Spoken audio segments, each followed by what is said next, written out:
প্রিয় দেশবাসী, দেশের শিশু, কিশোর কিশোরী, তরুণ তরুণী, ছাত্রছাত্রী, বয়স্ক বৃদ্ধ, পুরুষ মহিলা সবাইকে আমার সালাম জানাচ্ছি।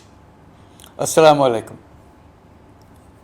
বক্তব্যের শুরুতে আমি গভীর শ্রদ্ধা জানাচ্ছি জুলাই আগস্ট মাসে ফ্যাসিবাদের বিরুদ্ধে ছাত্র শ্রমিক জনতার অভ্যুত্থানে নিহত সকল শহীদের প্রতি। আমি আরও স্মরণ করছি তাদের যারা ফ্যাসিবাদী শক্তির প্রাণঘাতী অস্ত্রের সামনে হিমালয়ের মতো দাঁড়িয়ে অন্যায়ের প্রতিবাদ করে মৃত্যুকে আলিঙ্গন করেছে, আহত হয়েছে, পঙ্গুত্ব বরণ করেছে, হারিয়েছে তাদের চোখের দৃষ্টি। সেই সব বীরদের স্মরণ করছি যারা মিথ্যাচার, লুটপাট, স্বৈরতন্ত্রের বিরুদ্ধে এক দফা দাবি নিয়ে দাঁড়িয়েছিল। কৃতজ্ঞতা চিত্তে স্মরণ করছি আপনাদের ভাই বোনদের, আপনাদের সন্তানদের যারা এই বিপ্লবে অংশগ্রহণ করেছিল। প্রিয় দেশবাসী, আমি আগেও জানিয়েছি, আবারও জানাচ্ছি, গণ অভ্যুত্থানে সকল শহীদের পরিবারকে পুনর্বাসন করা হবে। সকল আহত শিক্ষার্থী, শ্রমিক, জনতার চিকিৎসার সম্পূর্ণ ব্যয় সরকার বহন করবে। আহতদের দীর্ঘমেয়াদী এবং ব্যয়বহুল চিকিৎসা এবং শহীদদের পরিবারের দেখাশোনার জন্য স্বাস্থ্য মন্ত্রণালয়ের নেতৃত্বে একটি পূর্ণাঙ্গ তালিকা প্রস্তুত করা হয়েছে।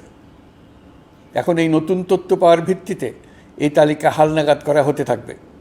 গণ অভ্যুত্থানের শহীদদের স্মৃতি ধরে রাখতে সরকার তার যাত্রা লগ্নে জুলাই গণহত্যা স্মৃতি ফাউন্ডেশন নামে একটি ফাউন্ডেশন প্রতিষ্ঠার উদ্যোগ নেয়। এখন সেই ফাউন্ডেশন তৈরি হয়েছে। সকল শহীদ পরিবার এবং আহতদের সর্বোত্তম চিকিৎসা সহ তাদের পরিবারের সম্পূর্ণ দায়িত্ব এই ফাউন্ডেশন গ্রহণ করছে। এই ফাউন্ডেশনে দান করার জন্য দেশের সকল মানুষ এবং বিদেশে অবস্থানরত বাংলাদেশিদের আমরা আহ্বান জানাচ্ছি।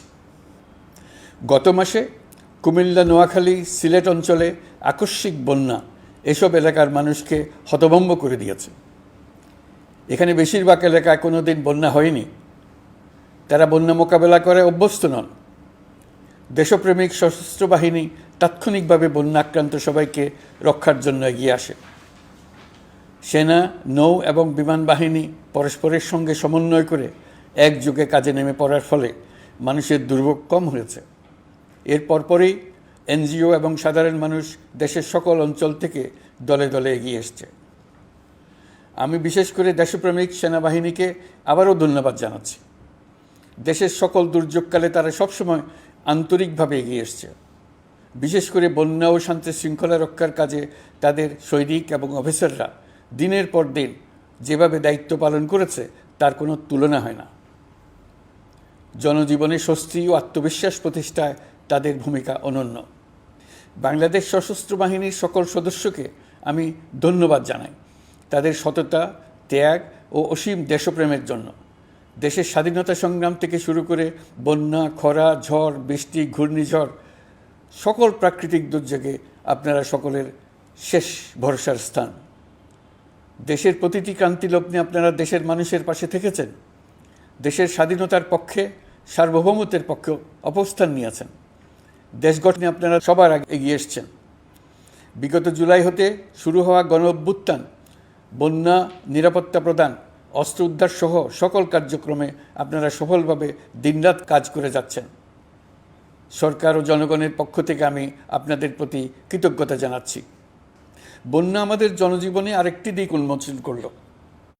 দেশের সকল জায়গায় মানুষের সক্রিয় সহানুভূতির জোয়ার উঠেছিল অবিশ্বাস্য মাত্রায়। ব্যবসায়ী, অর্থবান ব্যক্তিরা যেমন তাদের অর্থ নিয়ে স্বতঃস্ফূর্তভাবে এগিয়ে এসেছিল, তেমনি দেশের বিভিন্ন প্রান্তের সাধারণ মানুষ, স্কুল, কলেজ, বিশ্ববিদ্যালয়ের ছেলেমেয়েরা জোয়ারের ঢলের মতো যার যার সামর্থ্য নিয়ে এগিয়ে এসছে। অনেকেই ছুটে গেছে বন্যার্তদের সহযোগিতা করার জন্য। এনজিওরা বিভিন্ন জায়গা থেকে ছুটে গেছে তাদের সহায়তা নিয়ে। তাদের কাজে অনুপ্রাণিত হয়ে আমি এনজিও নেতাদের সঙ্গে বৈঠক করেছি কিভাবে সরকার তাদের কাজের সঙ্গে সরকারের উদ্যোগকে সমন্বিত করতে পারে, সেটার কাঠামো তৈরি করে দেওয়ার জন্য। বন্যা এখন চলে গেছে, কিন্তু পুনর্বাসনের কঠিন কাজ আমাদের সামনে রয়ে গেছে। সকলের সহযোগিতায় আমরা পুনর্বাসনের কাজটি সফলভাবে সমাধান করতে চাই। আইন শৃঙ্খলা পরিস্থিতির উন্নতির জন্য আমরা দিনরাত পরিশ্রম করে যাচ্ছি। যে সমস্ত ভাই বোনেরা তাদের গত 16 বছরের বেদনা জানিয়ে তার প্রতিকার পাওয়ার জন্য আমার অফিস এবং সচিবালয়ের অফিসসমূহের সামনে প্রতিদিন ঘেরাও কর্মসূচি দিয়ে আমাদের কাজকর্ম ব্যাহত করছিলেন, তারা আমার আহ্বানে সাড়া দিয়ে ঘেরাও কর্মসূচির থেকে বিরত হয়েছেন বটে, তবে অন্যত্র আবার তারা তাদের কর্মসূচি দিয়ে যাতায়াতে ব্যাঘাত সৃষ্টি করছেন। আমি কথা দিচ্ছি, আপনাদের ন্যায্য আবেদনের কথা আমরা ভুলে যাব না। আমরা সকল অন্যায়ের প্রতিকারের জন্য প্রতিশ্রুতিবদ্ধ। আমরা আমাদের দায়িত্বকালে যথাসম্ভব সব সমস্যার সমাধানের চেষ্টা করব। আমি আবারও অনুরোধ করছি, আপনারা যাতায়াতে ব্যাঘাত সৃষ্টি থেকে বিরত থাকুন। জাতি আপনাদের প্রতি কৃতজ্ঞ থাকবে। তৈরি পোশাক, ওষুধ শিল্প, এসব এলাকায় শ্রমিক ভাই বোনেরা তাদের অভিযোগ জানানোর জন্য ক্রমাগতভাবে এই শিল্পের কার্যক্রম পরিচালনা বন্ধ রাখতে বাধ্য করছেন। এটা আমাদের অর্থনীতিতে যে নেতিবাচক প্রভাব ফেলবে সেটা মোটেই কাম্য নয়। এমনিতেই ছাত্র শ্রমিক জনতার বিপ্লবের পর যে অর্থনীতি আমরা পেয়েছি সেটা নিয়মনীতিবিহীন দ্রুত ক্ষীয়মান একটা অর্থনীতি। প্রাতিষ্ঠানিক কাঠামো প্রায় ধ্বংসপ্রাপ্ত। বৈদেশিক মুদ্রার রিজার্ভ তলানিতে গিয়ে ঠেকেছে। আমরা এই অর্থনীতিতে প্রাণ সঞ্চারের চেষ্টা করছি, আমাদের উদ্যোগে সাড়াও পাচ্ছি। ঠিক এই সময়ে আমাদের শিল্প কারখানাগুলো বন্ধ হয়ে যাক, অকার্যকর হয়ে যাক, এটা আমাদের অর্থনীতিতে বিরাট আঘাত পড়বে। সেটা কিছুতেই আমাদের কাম্য হতে পারে না। শ্রমিক ভাই বোনদের অনেক দুঃখ আছে, কিন্তু সেই দুঃখ প্রকাশ করতে গিয়ে আপনাদের মূল জীবিকা বন্ধ হওয়ার উপক্রম হলে সেটা ঠিক হবে না। দেশের অর্থনীতি ধ্বংসপ্রাপ্ত হলে সেটা ঠিক হবে না। শ্রমিক মালিক উভয়ের পক্ষে আলোচনা করে এসব সমস্যার সমাধান আমরা অবশ্যই বের করব। আপনারা কারখানা খোলা রাখুন, অর্থনীতির চাকা সচল রাখুন, দেশের অর্থনীতিকে সোজা হয়ে দাঁড়াতে দিন। আমরা আপনাদের সমস্যার স্থায়ী সমাধান বের করার জন্য সর্বশক্তি প্রয়োগ করব। মালিক পক্ষের কাছে আমাদের আবেদন, আপনারা শ্রমিকদের সঙ্গে বোঝাপড়া করুন, কারখানা সচল রাখুন, অর্থনীতির দুর্বল স্বাস্থ্যকে সবল করে তুলুন। ওষুধ শিল্প এবং তৈরি পোশাক শিল্প দেশের গৌরব। এর মাধ্যমে আমাদের শ্রমিক ভাই বোনেরা তাদের কর্মকুশলতা বিশ্বকে মুগ্ধ করেছে। এর সাফল্য এখন থমকে আছে। আমরা এই দুই শিল্পকে তাদের সম্ভাব্য শীর্ষে নিয়ে যেতে চাই। দুর্বল করার তো প্রশ্নই ওঠে না। এই দুই শিল্পের কোথায় কোথায় বাধা আছে, সমস্যা আছে, সেগুলো চিহ্নিত করে তাকে বাধামুক্ত করতে চাই। আমরা বিদেশি ক্রেতাদের একত্রিত করে তাদের সহযোগিতা চাইব, যেন বাংলাদেশের এই শিল্প দুটি বিশ্বের অন্যান্য দেশের চাইতে বেশি আস্থাযোগ্য হয়ে গড়ে উঠতে পারে। সব কিছুই সম্ভব যদি আমরা শ্রমিক মালিক সম্পর্কটা একটা নির্ভরযোগ্য, আনন্দদায়ক করে গড়ে তুলতে পারি। আমাদের সরকারের প্রথম মাস কাটল, দ্বিতীয় মাস থেকে আমরা নতুন বাংলাদেশ গড়ার ভিত্তি হিসেবে নতুন শ্রমিক মালিক সম্পর্কের সূচনা করতে চাই। এটা দেশের সবার কাম্য। দেশের নতুন প্রজন্ম নির্ভয়ে যেন তাদের ভবিষ্যৎ নিয়ে এগিয়ে যেতে পারে, আমরা সেই লক্ষ্যে কাজ করছি। আমাদের দায়িত্ব অনেক। ন্যায়ভিত্তিক একটা সমাজ গড়ে তোলার জন্য একসাথে অনেকগুলো কাজ আমাদের হাত দিতে হবে। 1 জুলাই থেকে 5 আগস্ট পর্যন্ত ছাত্র জনতার গণ আন্দোলনকে দমন করতে যেসব ফৌজদারি মামলা দায়ের করা হয়েছিল, এর মধ্যে হত্যা মামলা ছাড়া বাকি প্রায় সকল মামলা প্রত্যাহার করা হয়েছে। এসব মামলায় গ্রেফতারকৃত সকলে মুক্তি পেয়েছে। দায়িত্ব গ্রহণের শুরুতেই অন্তর্বর্তীকালীন সরকার বিচার বিভাগের বড় সংস্কারের কাজে হাত দিয়েছে। যোগ্যতম ব্যক্তিকে প্রধান বিচারপতি নিয়োগ দেওয়াতে মানুষের মনে নতুন আশার সঞ্চার হয়েছে। আপিল বিভাগের বিচারপতি নিয়োগ, অ্যাটর্নি জেনারেল নিয়োগ এবং অন্যান্য নিয়োগগুলি অতি গুরুত্বপূর্ণ নিয়োগ, যেগুলো সবকটাই সম্পন্ন হয়েছে। সন্ত্রাস দমন আইন ও ডিজিটাল সাইবার নিরাপত্তা আইনে দায়েরকৃত মিথ্যা হয়রানিমূলক মামলাগুলো প্রত্যাহার করা হচ্ছে। সাইবার নিরাপত্তা আইন সহ বাংলাদেশে বিদ্যমান সকল কালো আইনের তালিকা করা হয়েছে। অতি সত্বর এই সকল কালো আইন বাতিল ও প্রযোজ্য ক্ষেত্রে সংশোধন করা হবে। সাংবাদিক সাগর রনি হত্যাকাণ্ড সহ বহুল আলোচিত 5টি হত্যাকাণ্ডের তদন্ত ও বিচার অগ্রাধিকার ভিত্তিতে ও দ্রুততম সময়ে নিষ্পত্তির জন্য সহায়তা প্রদান করা হচ্ছে। সম্প্রতি আমরা বলপূর্বক গুম থেকে সকল ব্যক্তির সুরক্ষার জন্য আন্তর্জাতিক কনভেনশনের সনদে স্বাক্ষর করেছি। ফলে স্বৈরাচার দ্বারা প্রতিষ্ঠিত গুম সংস্কৃতির সমাপ্তি ঘটানোর জন্য আন্তর্জাতিকভাবে আমরা প্রতিজ্ঞাবদ্ধ হলাম। এছাড়া আমরা ফেসিবাদ শাসনের 15 বছরে গুমের প্রতিটি ঘটনা তদন্ত করার জন্য পৃথক একটা কমিশন গঠন করছি। যেসব পরিবার তাদের নিখোঁজ পিতা, স্বামী, পুত্র এবং ভাইদের পাওয়ার জন্য বছরের পর বছর যন্ত্রণার সাথে অপেক্ষা করছেন, আমরা আপনাদের বেদনায় সমব্যথী। আয়নাঘরগুলো বন্ধ করে দেওয়া হয়েছে এবং সেই সাথে বের হয়ে আসছে ফ্যাসিস্ট হাসিনা সরকারের গুমের শিকার ভাই বোনদের কষ্ট ও যন্ত্রণা গাথা। আমাদের তরুণ প্রজন্মের ভবিষ্যৎ যেন উজ্জ্বল হয়, সেটা নিশ্চিত করতে শিক্ষা ব্যবস্থার দিকে আমাদের পূর্ণ নজর রয়েছে। ইতোমধ্যে প্রথম শ্রেণী থেকে দ্বাদশ শ্রেণী পর্যন্ত বর্তমানের ত্রুটিপূর্ণ শিক্ষাক্রম পরিবর্তন করা হয়েছে। বই সংশোধন ও পরিমার্জনের কাজ শেষ পর্যায়ে আছে। এই সংস্কারের কাজ অব্যাহত থাকবে। বিশ্ববিদ্যালয়সমূহের উচ্চ প্রশাসনিক পদগুলো পূরণ করে শিক্ষা কার্যক্রম স্বাভাবিক করার কাজ দ্রুত গতিতে এগিয়ে চলেছে। বেসরকারি শিক্ষা প্রতিষ্ঠানগুলোর পরিচালনা বোর্ডে দখলদারিত্বের রাজনীতি বন্ধ করার ব্যবস্থাও নেওয়া হয়েছে। আপনারা নিশ্চয় লক্ষ্য করেছেন, আমাদের প্রথম মাসে দেশের প্রায় সকল বিশ্ববিদ্যালয়ের উপাচার্য এবং উপাচার্য মহোদয়গণ পদত্যাগ করেছেন। উচ্চশিক্ষার ক্ষেত্রে এটা বিরাট শূন্যতার সৃষ্টি করেছে। প্রথম মাসে আমরা ক্রমাগতভাবে প্রতিটি বিশ্ববিদ্যালয়ে সবার কাছে গ্রহণযোগ্য এমন উপাচার্য এবং উপাচার্য নিয়োগ দেওয়ার কাজ শুরু করেছে। এর ফলে সকল সরকারি এবং বেসরকারি বিশ্ববিদ্যালয়গুলোতে নতুন উদ্যমে কাজ শুরু করার পরিবেশ সৃষ্টি হয়েছে। সংবাদ মাধ্যম ও মত প্রকাশের পূর্ণ স্বাধীনতা ইতিমধ্যে নিশ্চিত করা হয়েছে। আমরা সবাইকে বলে দিয়েছি, আপনারা মন খুলে আমাদের সমালোচনা করুন, আমরা সবার মতামতের প্রতি শ্রদ্ধাশীল। মিডিয়া যাতে কোনো রকম বাধা বিপত্তি ছাড়া নির্বিঘ্নে তাদের কাজ করতে পারে, সেজন্য একটা মিডিয়া কমিশন গঠন করা সরকারের সক্রিয় বিবেচনাধীন। আরও যেসব কমিশন সরকার সহ অন্য সবাইকে জবাবদিহিতার আওতায় আনতে পারে, আমরা তাদের পুনর্গঠন ও সংস্কারের উদ্যোগ নিয়েছি, যাতে তারা আরও শক্তিশালী হয়, জনকল্যাণে কাজ করে। দায়িত্ব গ্রহণের পর বিভিন্ন দেশের সরকার প্রধান টেলিফোনে এবং শুভেচ্ছা বার্তা পাঠিয়ে আমাকে অভিনন্দন জানিয়েছেন। বিভিন্ন দেশের রাষ্ট্রদূত এবং হাই কমিশনারবৃন্দ আমার সাথে সাক্ষাৎ করে দ্বিপাক্ষিক সহযোগিতা বৃদ্ধির আশ্বাস দিয়েছেন। আমার অনুরোধে সংযুক্ত আরব আমিরাতের 57 জন বাংলাদেশি যারা ফেসিবাদ বিরোধী বিক্ষোভে অংশগ্রহণ করা বিভিন্ন মেয়াদে কারাদণ্ডে দণ্ডিত হয়েছিলেন, তাদের সাধারণ ক্ষমা ঘোষণা করেছেন সে দেশের সরকার। ইতিমধ্যে তাদের কয়েকজন দেশে ফিরে এসেছেন। এই ক্ষমা প্রদর্শন ছিল অতি বিরল একটি ঘটনা। এই জন্য আমি সংযুক্ত আরব আমিরাতের রাষ্ট্রপতি শেখ মোহাম্মদ বিন জায়েদ আল নাহিয়ানকে ধন্যবাদ ও কৃতজ্ঞতা জানিয়েছি আপনাদের সবার পক্ষ থেকে। যে সমস্ত সরকার প্রধানের সঙ্গে আমার টেলিফোনে যোগাযোগ হয়েছে, তাদের মধ্যে রয়েছেন ভারতের প্রধানমন্ত্রী নরেন্দ্র মোদী, পাকিস্তানের প্রধানমন্ত্রী শাহবাজ শরীফ। আমরা ভারত এবং অন্যান্য প্রতিবেশী রাষ্ট্রসমূহের সঙ্গে সুসম্পর্ক চাই, তবে সেই সম্পর্ক হতে হবে ন্যায্যতা এবং সমতার ভিত্তিতে। ভারতের সাথে আমরা ইতিমধ্যে বন্যা মোকাবেলায় উচ্চ পর্যায়ে দ্বিপাক্ষিক সহযোগিতার আলোচনা শুরু করেছি।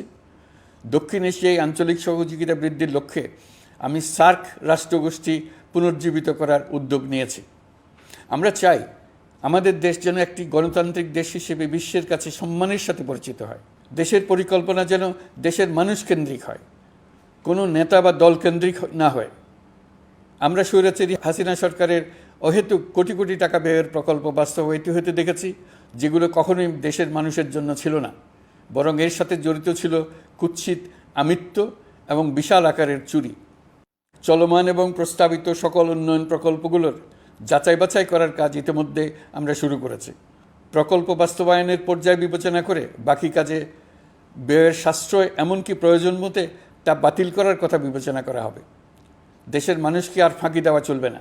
কর্মসংস্থান তৈরি করবে এমন প্রকল্পগুলোকে আমরা অগ্রাধিকার দেব। লুটপাট ও পাচার হয়ে যাওয়া অর্থ ফিরিয়ে আনার উদ্যোগ আমরা নিয়েছি। আর্থিক খাতে শৃঙ্খলা ফিরিয়ে আনতে একটা ব্যাংকিং কমিশনও গঠন করার উদ্যোগ নেওয়া হয়েছে। বিভিন্ন ব্যাংকের পরিচালনা পরিষদ পুনর্গঠন করা হয়েছে। ব্যাংকিং খাতে এই এক মাসে বিরাট পরিবর্তন এসেছে, আপনারা নিশ্চয়ই সেটা লক্ষ্য করেছেন। আমরা এই খাতে নিয়মনীতি প্রতিষ্ঠা করতে পেরেছি। আরও অনেক কাজ বাকি রয়ে গেছে। প্রথম মাসের কাজ হিসেবে শুধু প্রধান কাজগুলো করেছি, তার সঙ্গে রয়েছে আরও অনেক পরবর্তী কাজ। ফেসিবাদী সরকার লুটপাট করার জন্য নতুন করে 60,000 কোটি টাকা ছাপিয়ে বাজারে ছাড়ার কারণে মুদ্রাস্ফীতির শিকার হয়েছে দেশের মানুষ। এই অতুলনীয় মুদ্রাস্ফীতি নিয়ন্ত্রণ অন্তর্বর্তী সরকারের অন্যতম প্রধান লক্ষ্য। মুদ্রাস্ফীতি নিয়ন্ত্রণের লক্ষ্যে পলিসি সুদের হার বৃদ্ধি করে 9% উন্নীত করা হয়েছে। মূল্যস্ফীতি থেকে সাধারণ মানুষকে সুরক্ষা দেওয়ার উদ্দেশ্যে ওএমএস খাদ্যবান্ধব কর্মসূচি সহ সুলভ মূল্যে প্রান্তিক মানুষের কাছে নিত্য প্রয়োজনীয় দ্রব্য সরবরাহ চলমান রাখা হয়েছে। মূল্যস্ফীতি মোকাবেলায় চলতি অর্থ বছরে চাল ও গম আমদানির জন্য 5,800 কোটি টাকা, আভ্যন্তরীণ সংগ্রহের জন্য 8,900 কোটি টাকা এবং খাদ্য ভর্তুকির 3টি প্রোগ্রামের জন্য 7,360 কোটি টাকা বরাদ্দ রাখা হয়েছে। বিভিন্ন স্টেক হোল্ডারের সাথে সভা করে মূল্যস্ফীতি নিয়ন্ত্রণের করণীয়সমূহ চিহ্নিত করা হয়েছে। পরিচালন ও উন্নয়ন ব্যয় যৌক্তিক পরিমাণে হ্রাস করার জন্য কার্যক্রম গ্রহণ করা হয়েছে। কৃষিপণ্য উৎপাদনের জন্য সার আমদানির ক্ষেত্রে প্রয়োজনীয় বৈদেশিক মুদ্রার সরবরাহ নিশ্চিত করার পদক্ষেপ নেওয়া হয়েছে। প্রকৃত চাষিগণ যাতে কৃষি ঋণ পেয়ে থাকেন তা নিশ্চিত করার উদ্যোগ নেওয়ার পাশাপাশি কৃষি ঋণের পরিমাণ বৃদ্ধি করা হয়েছে। মার্কিন ডলারের বিপরীতে টাকার বিনিময় হার স্থিতিশীল রাখার লক্ষ্যে বৈদেশিক মুদ্রার বিনিময় হারকে বাজারভিত্তিক করা হয়েছে। কালো টাকা সাদা করার অনৈতিক অনুমতি বাতিল করা হয়েছে। বৈদেশিক মুদ্রার রিজার্ভ বৃদ্ধি করতে বিভিন্ন উন্নয়ন সহযোগীদের কাছ থেকে বাজেট সাপোর্ট চাওয়া হয়েছে। আন্তর্জাতিক মুদ্রা তহবিল থেকে অতিরিক্ত 3 বিলিয়ন মার্কিন ডলার, বিশ্বব্যাংক থেকে অতিরিক্ত 1 বিলিয়ন ডলার, জাইকা থেকে অতিরিক্ত 1 বিলিয়ন মার্কিন ডলার প্রদানের অনুরোধ করা হয়েছে। রূপপুর পারমাণবিক বিদ্যুৎ কেন্দ্র নির্মাণ প্রকল্পের অগ্রিম অর্থ পরিশোধ এবং বকেয়া পাওনা নিয়ে রাশিয়ান ফেডারেশনের সাথে অর্থ মন্ত্রণালয়ের আলোচনা চলছে। পাইপলাইনে থাকা 48 বিলিয়ন মার্কিন ডলার বৈদেশিক সহায়তা ব্যবহারের উদ্যোগ নেওয়া হয়েছে। মেগা প্রকল্পের নামে লুটপাট বন্ধের পাশাপাশি স্বাস্থ্য ও শিক্ষা খাতে বরাদ্দ বৃদ্ধির পরিকল্পনা গ্রহণ করা হয়েছে। বৈদেশিক মুদ্রার রিজার্ভের উপর চাপ কমানোর লক্ষ্যে রাশিয়া এবং চীন থেকে প্রাপ্ত ঋণের সুদের হার কমানো এবং ঋণের মেয়াদ বৃদ্ধির জন্য অনুরোধ জানানো হয়েছে। সকল উন্নয়ন সহযোগীদের সাথে সম্পর্ক আরও নিবিড় করার উদ্যোগ নেওয়া হয়েছে। সকল অর্থনৈতিক সূচক এবং পরিসংখ্যানের প্রকৃত মান বা সংখ্যা প্রকাশের জন্য নির্দেশনা প্রদান করা হয়েছে। জিডিপি, মূল্যস্ফীতি ইত্যাদি সঠিক উপাত্ত সংগ্রহ, প্রাক্কলন ও প্রকাশের জন্য নির্দেশনা দেওয়া হয়েছে। জাতীয় রাজস্ব বোর্ড এবং অর্থ বিভাগের রাজস্ব আয় সম্পর্কিত উপাত্তের মধ্যে পার্থক্য নিরসনে উদ্যোগ নেওয়া হয়েছে। প্রকৃত রপ্তানি আয় নিরূপণ এবং প্রকাশের নির্দেশনা দেওয়া হয়েছে। জাতীয় রাজস্ব বোর্ডের অটোমাইজেশনের লক্ষ্যে পরিকল্পনা গ্রহণ করা হয়েছে। পুঁজিবাজারকে স্বাভাবিক ধারায় ফিরিয়ে আনতে সিকিউরিটি এক্সচেঞ্জ কমিশন পুনর্গঠন করা হয়েছে। নিত্য প্রয়োজনীয় পণ্য সামগ্রীর সরবরাহ স্বাভাবিক রাখার নিমিত্তে ব্যবসায়ী, শিল্প মালিক ও ব্যবসায়ী সংগঠনের সাথে সভা করা হচ্ছে এবং তাদের মতামতের ভিত্তিতে বিভিন্ন ব্যবস্থা গ্রহণ করা হচ্ছে। বিদ্যমান মজুদ ও ঘাটতি মূল্যায়ন করে ভবিষ্যৎ চাহিদা পর্যালোচনা করে স্থানীয় উৎপাদন বৃদ্ধির পাশাপাশি আমদানি পর্যায়ে বিভিন্ন জটিলতা দূরীকরণ, বন্দর ও বড় মোকামসহ পরিবহন ব্যবস্থার বিভিন্ন সমস্যা সমাধানে সংশ্লিষ্ট সকল মন্ত্রণালয়, দপ্তর, বিভাগকে প্রয়োজনীয় নির্দেশ দেওয়া হয়েছে। এই জন্য তেল, চিনি, ডিম ও মাংস উৎপাদনকারী বৃহৎ প্রতিষ্ঠানসমূহের সাথে সভা ও মতবিনিময় করা হচ্ছে।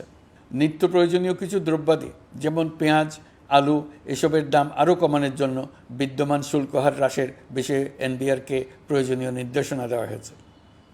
ইতোমধ্যে এনবিআর পেঁয়াজ, আলু ও কতিপয় কীটনাশকের ক্ষেত্রে আমদানি শুল্ক হ্রাস এবং ক্ষেত্র বিশেষে রেগুলেটরি শুল্ক প্রত্যাহার করে এসআরও জারি করেছে। নিম্ন আয়ের 1 কোটি পরিবারকে টিসিবির মাধ্যমে হ্রাসকৃত মূল্যে কিছু পণ্য যেমন পরিবার প্রতি চাল মাসে 5 কেজি, সয়াবিন তেল মাসে 2 কেজি, মসুর ডাল মাসে 2 কেজি দেওয়া হচ্ছে। এটি সামনের দিনগুলোতে অব্যাহত রাখা হবে।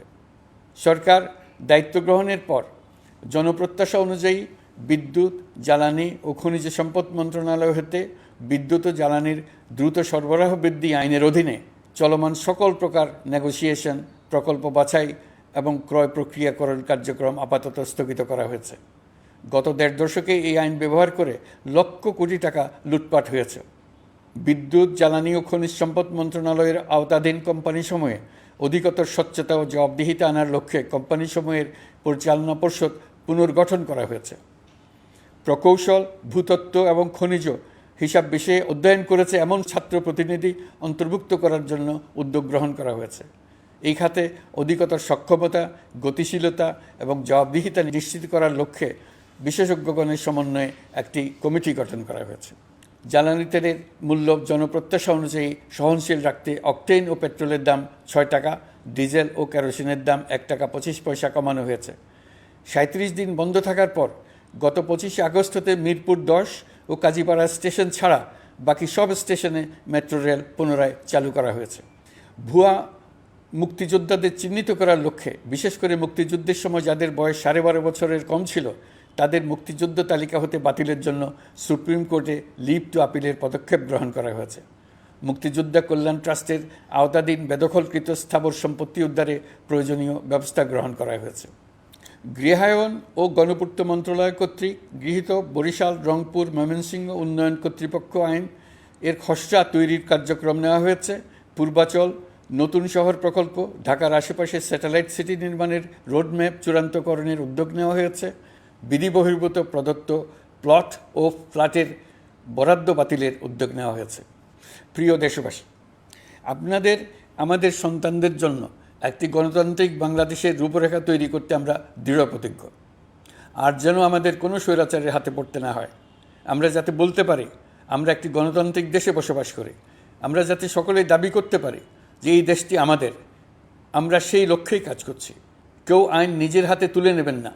আইন নিজের হাতে তুলে নিয়ে কেউ সমাজে বিশৃঙ্খল পরিবেশ সৃষ্টি করলে আমরা তাকে অবশ্যই শাস্তির আওতায় নিয়ে আসব। আমরা একটি সাম্প্রদায়িক সম্প্রীতির দেশ। ধর্মীয় সম্প্রীতি বিনষ্ট হয় এমন কোনো কাজ কেউ কোনোভাবেই করবেন না। অতীতে শুধুমাত্র আওয়ামী মতাদর্শী না হওয়ার কারণে ২৮তম থেকে ৪২তম বিসিএস পর্যন্ত বিপিএসসি কর্তৃক সুপারিশকৃত অনেক প্রার্থী নিয়োগ বঞ্চিত হয়েছেন। ৮ই আগস্ট পরবর্তী সময়ে এর মধ্যে এদের ২৫৯ জনকে নিয়োগ দেওয়া হয়েছে। মাঠ প্রশাসনকে জনবান্ধব এবং দুর্নীতিমুক্ত জবাবদিহিমূলকভাবে গড়ে তোলার জন্য সব ধরনের উদ্যোগ নেওয়া হয়েছে। সরকারি কর্মচারীদের বাধ্যতামূলকভাবে সম্পদ বিবরণী দাখিলের নির্দেশ দেওয়া হয়েছে এবং এটা প্রতি বছর তাদেরকে করতে হবে। ধ্বংস হয়ে পড়া একটা জনপ্রশাসনকে নিয়ে যাত্রা শুরু করেছি।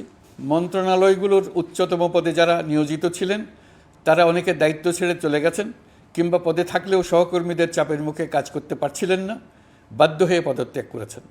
আর যারা ১৬ বছরের স্বৈরাচারী শাসনের আমলে পদত্যাগে বাধ্য হয়েছিলেন কিংবা দায়িত্ববিহীন অবস্থায় একই পদে থেকে বাধ্য হয়েছেন, তাদের সবার কথা বিবেচনা নিয়ে জনপ্রশাসনকে নতুন করে দাঁড় করানোই ছিল আমাদের প্রথম মাসে কঠিনতম সময়। আবার সকল সমস্যার সমাধান করে একটি নতুন জনপ্রশাসন কাঠামো দাঁড় করাতে পেরেছি, এটাই আমাদের প্রথম মাসের সবচাইতে বড় অর্জন। আমার বিশ্বাস এই জনপ্রশাসন জনগণের ইচ্ছা পূরণে সর্বোচ্চ অবদান রাখতে পারবে। অতি স্বল্প জনবল নিয়ে দাপ্তরিক কার্যক্রম শুরু করা হলেও প্রথম দিকে বিভিন্ন মন্ত্রণালয় ও বিভাগ থেকে পাঠানো বিবিধ প্রস্তাব দ্রুত গতিতে এবং আইনগত সমস্ত বাধ্যবাধকতা মেনে সিদ্ধান্ত নেওয়া হয়েছে। গত এক মাসে বিভিন্ন মন্ত্রণালয় ও বিভাগ ১৯৮টি অতি গুরুত্বপূর্ণ বিষয়ে সিদ্ধান্ত নিয়েছে। জনপ্রশাসনের ১৩৫ জন অতিরিক্ত সচিব, ২২৭ জন যুগ্ম সচিব এবং ১২০ জন উপসচিবকে পদোন্নতি প্রদান করা হয়েছে। ৫৯টি জেলার জেলা প্রশাসককে প্রত্যাহার করা হয়েছে এবং নতুন ৫৯ জন জেলা প্রশাসককে নিয়োগ দেওয়া হয়েছে। ৬৭ জন কর্মকর্তার চুক্তিভিত্তিক নিয়োগ বাতিল করা হয়েছে। ১০ জন যুগ্ম সচিব, ৮ জন অতিরিক্ত সচিব, ৬ জন সচিবকে ওএসডি করা হয়েছে। বাংলাদেশ পুলিশের ৮০ জন ডিআইজি, ৩০ জন পুলিশ সুপার সহ ১১০ জনকে পদোন্নতি প্রদান করা হয়েছে। ১ জন ডিআইজি, ১ জন এডিশনাল ডিআইজি, ৪ জন পুলিশ সুপারকে চাকরিতে পুনর্বহাল করা হয়েছে। আইজিপি সহ ১০ জন অতিরিক্ত আইজি, ৮৮ জন ডিআইজি, ২১ জন এডিশনাল ডিআইজি, ১৭৭ জন পুলিশ সুপার সহ মোট ২৯৭ জন কর্মকর্তাকে বদলি করা হয়েছে। ছাত্র শ্রমিক জনতার বিপ্লবের মূল লক্ষ্য ছিল গণভবন। এটা ছিল স্বৈরাচারের কেন্দ্রবিন্দু। এই সরকার বিপ্লবের প্রতি সম্মান দেখিয়ে গণভবনকে বিপ্লবের জাদুঘর হিসেবে ঘোষণা দিয়েছে। ছাত্র জনতার ক্ষোভকে স্থায়ীভাবে তুলে ধরার জন্য গণভবনের আর কোনো সংস্কার করা হবে না। ছাত্র জনতার ক্ষোভের মুখে তা যে অবস্থায় দাঁড়িয়েছিল সেই অবস্থায় তাকে রাখা হবে। যেসব মূল্যবান সামগ্রী জনতা নিয়ে গিয়েছিল সেগুলো অনেক ফেরত দিয়ে গেছেন। যারা নিয়ে গিয়েছেন তারা নিজেরাই ফেরত দিয়ে গেছেন। তাদের আমরা দেশবাসীর পক্ষ থেকে ধন্যবাদ জানাচ্ছি। আরও কিছু জিনিস পাওয়া যায়নি। যারা নিয়ে গেছেন তাদের কাছে আমাদের অনুরোধ থাকবে তারা যেন এইসব সামগ্রী ফেরত দিয়ে যান।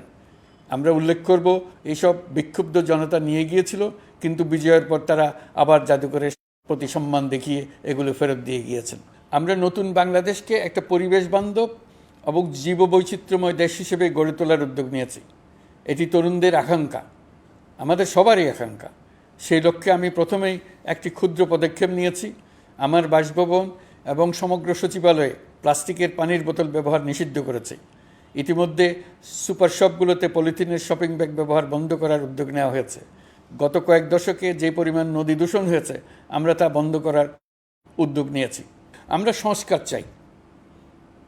আমাদের একান্ত অনুরোধ, আমাদের উপর যে সংস্কারের গুরু দায়িত্ব দিয়েছেন, সেই দায়িত্ব দিয়ে আপনারা দর্শকের গ্যালারিতে চলে যাবেন না। আপনারা আমাদের সঙ্গে থাকুন, আমরা একসঙ্গে সংস্কার করব। এটা আমাদের সবার দায়িত্ব। আপনারা নিজ নিজ জগতে সংস্কার আনুন। একটা জাতির সংস্কার শুধু সরকারের সংস্কার হলে হয় না। আপনি ব্যবসায়ী হলে আপনার ব্যবসায়ী সংস্কার আনুন। ব্যবসায়ী গোষ্ঠীরা তাদের নিজ নিজ সমিতির মাধ্যমে সংস্কার আনুন। সমিতিতে সংস্কার আনুন। নতুন করে সমিতি গঠনতন্ত্র সংশোধন করুন। আপনি শ্রমিক হলে আপনার ক্ষেত্রে আপনি সংস্কার করুন। আপনি রাজনৈতিক নেতাকর্মী হলে আপনার ক্ষেত্রে সংস্কার করুন। আপনি প্রতিষ্ঠান প্রধান হলে আপনার প্রতিষ্ঠানে সংস্কার আনুন। আমি এটাকে সুযোগ হিসেবে গ্রহণ করার জন্য সবাইকে আহ্বান জানাচ্ছি। এই সংস্কারের মাধ্যমে আমরা জাতি হিসেবে নতুনভাবে যাত্রা শুরু করতে চাই। আমাদের এই যাত্রা আমাদেরকে পৃথিবীর একটা সম্মানিত জাতি হিসেবে প্রতিষ্ঠিত করুক, এটাই আমাদের সবার কাম্য, এটাই আমাদের সবার লক্ষ্য। গত এক মাসে আমি বেশ কিছু রাজনৈতিক দলের সঙ্গে পৃথকভাবে বসছি, তাদের সঙ্গে মতামত বিনিময় করেছি। তারা আমাদের উৎসাহিত করেছেন, ছাত্র শ্রমিক জনতার বিপ্লবের লক্ষ্যের প্রতি সমর্থন জানিয়েছেন, সংস্কারের কাজে পূর্ণ সহযোগিতার দেওয়ার আশ্বাস দিয়েছেন। আমি দেশের বিশিষ্ট সম্পাদক বৃন্দের সঙ্গে মত বিনিময় করেছি, তারাও সংস্কারের কাজে পূর্ণ সহযোগিতা দেওয়ার আশ্বাস দিয়েছেন। তারা বিভিন্ন বিষয়ে মূল্যবান পরামর্শ দিয়েছেন। সবার পরামর্শ নিয়ে এখন আমাদের অগ্রসর হওয়ার পালা। আমি বিশিষ্ট ব্যবসায়ীদের সঙ্গে বৈঠক করেছি, তাদের কাছে আমাদের সরকারের লক্ষ্যগুলো ব্যাখ্যা করেছি, তারাও আমাদের লক্ষ্যের সঙ্গে একমত প্রকাশ করেছেন। আপনারা জানেন, ছাত্র শ্রমিক জনতার ঐতিহাসিক জুলাই গণ অভ্যুত্থানের মুখে এবং হাজারো মানুষের আত্মদানের বিনিময়ে বাংলাদেশে ফ্যাসিস্ট সরকারের পতন হয়েছে। এই গণ অভ্যুত্থানের বার্তা ও আকাঙ্ক্ষা বাস্তবায়নের জন্য একটি অভূতপূর্ব সময় ও সুযোগ আমরা এর মধ্য দিয়ে অর্জন করেছি। এর বাস্তবায়ন তথা বাংলাদেশের ফ্যাসিজম বা স্বৈরতান্ত্রিক শাসন পুনরাবৃত্তির আশঙ্কা রোধ এবং জনমালিকানা ভিত্তিক কল্যাণমুখী জনস্বার্থে নিবেদিত একটি রাষ্ট্র ব্যবস্থা প্রবর্তনের লক্ষ্যে কিছু জাতীয় ভিত্তিক সংস্কার সম্পন্ন করা জরুরি হয়ে পড়েছে। উক্ত সংস্কার ভাবনার অন্যতম কেন্দ্রবিন্দু হচ্ছে সুষ্ঠু নির্বাচন ব্যবস্থা, সুশাসন প্রতিষ্ঠা করা। আমরা যেহেতু জনগণের ভোটাধিকার ও জনগণের মালিকানায় বিশ্বাস করি, সেহেতু নির্বাচন ব্যবস্থার উন্নয়নে আমাদের সংস্কার ভাবনায় গুরুত্ব পেয়েছে অধিক। আমরা মনে করি নির্বাচনের নামে সংখ্যাগরিষ্ঠতার একাধিপত্য ও দুঃশাসন মানুষের উপর চাপিয়ে দেওয়া বা এর মাধ্যমে এক ব্যক্তি বা এক পরিবার বা কোনো গোষ্ঠীর কাছে সকল ক্ষমতা কুক্ষিগত করে রাখার কোনো ক্রমেই গ্রহণযোগ্য নয়। এসব আশঙ্কা রোধ করার জন্য নির্বাচনের সাথে সম্পর্কিত নির্বাচন কমিশন সহ অন্যান্য প্রতিষ্ঠানগুলোর সংস্কারের কথা আমরা ভাবছি। নির্বাচন ব্যবস্থার সাথে সম্পর্কিত প্রতিষ্ঠান হিসেবে পুলিশ প্রশাসন, জনপ্রশাসন, বিচার প্রশাসন, দুর্নীতি দমন কমিশন এই 4টি প্রতিষ্ঠানের সংস্কার করা সুষ্ঠু ও অবাধ নির্বাচনের জন্য অপরিহার্য। এসব প্রতিষ্ঠানের সংস্কার জনমালিকানা ভিত্তিক, জবাবদিহিমূলক এবং কল্যাণমূলক রাষ্ট্র ব্যবস্থা প্রতিষ্ঠায়ও অবদান রাখবে বলে আমি বিশ্বাস করি। এর পাশাপাশি সমাজের সকল স্তরের মানুষের প্রতিনিধিত্ব ও স্বার্থ নিশ্চিত করার জন্য এবং জুলাই গণ অভ্যুত্থানের বার্তাকে প্রতিফলিত করার জন্য সাংবিধানিক সংস্কারের প্রয়োজন আমরা অনুভব করছি। এসব বিষয়ে সংস্কার করার প্রাথমিক পদক্ষেপ হিসেবে আমরা প্রাথমিকভাবে 6টি কমিশন গঠন করার সিদ্ধান্ত নিয়েছি। এসব কমিশনের কাজ পরিচালনার জন্য বিষয়ভিত্তিক অভিজ্ঞতা বিবেচনা করে 6 জন বিশিষ্ট নাগরিকের নেতৃত্বে এই কমিশনগুলো পরিচালনা করার দায়িত্ব দিয়েছি। এরপর আরও বিভিন্ন বিষয়ে কমিশন গঠন করার প্রক্রিয়া আমরা অব্যাহত রাখব। নির্বাচন ব্যবস্থা সংস্কার কমিশনের প্রধান হিসেবে দায়িত্ব পালন করবেন ডক্টর বদিউল আলম মজুমদার।